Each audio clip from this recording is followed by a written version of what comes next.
I had the chance to speak to a psychology professor on the projected boom in online shopping scams. Dr. Colleen Sinclair is an associate professor at Mississippi State University who recently published an article entitled "Doing Your Holiday Shopping Online? Here are 10 Tips for Avoiding Scams." And here's what she had to say. Dr. Sinclair, have these scams gotten worse or better during the pandemic? Oh, that's a good question. I'd have to respond anecdotally because I don't know what the hard evidence is, but I've certainly seen more evidence of it happening, particularly with people taking advantage of our businesses closing stories due to the pandemic. So there's a lot more fake scams of that nature. But otherwise, I don't know the hard numbers because they aren't available yet, but I've definitely seen more of it anecdotally, which led to me to write this piece for the conversation. And I definitely want to get into that in just a moment, the business closing aspect of it. But you've written a lot of tips for consumers, and an important one to really look out for is a business's website, which we know to do, but you talk about specifics we should be looking for. What are some of those specifics? Right. Well, I always recommend that people look at that About Us page, which you might otherwise skip, but that will tell you allegedly who the people who own the business are, when the business started, and what their contact information is. And one of the easiest things you can do to identify whether or not a site is real or fake is to search that phone number.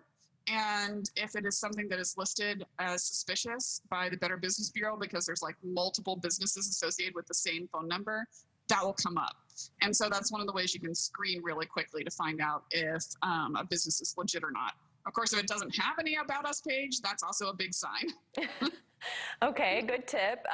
And let's get back to that other point. You say to really be careful for the going out of business notices. That kind of is something that pulls at our heartstrings, but it's also a classic trick. Why is that tactic effective?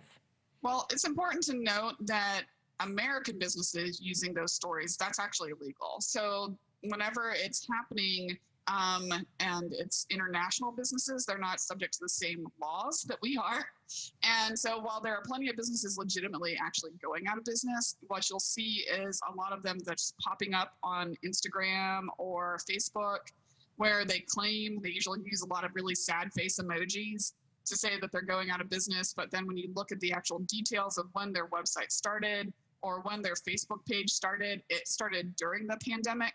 And it seems highly unlikely that a business would have started in April just to shut down in May during a pandemic. It is interesting because there is so much psychology involved behind these scams. It's appealing to people's need for uniqueness, their desire to have something that's in limited supply. How do these scammers understand and use psychology to their advantage?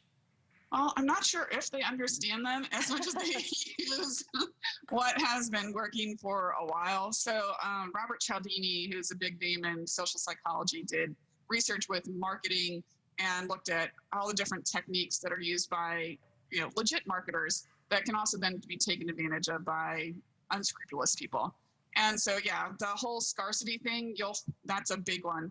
And so they always make it like it's some sort of limited edition, that there's a ticking time clock on the sale, that they're going supplies limited and they're going fast. You'll see this even on like Amazon sites where they'll say, act fast, there's only 9 left.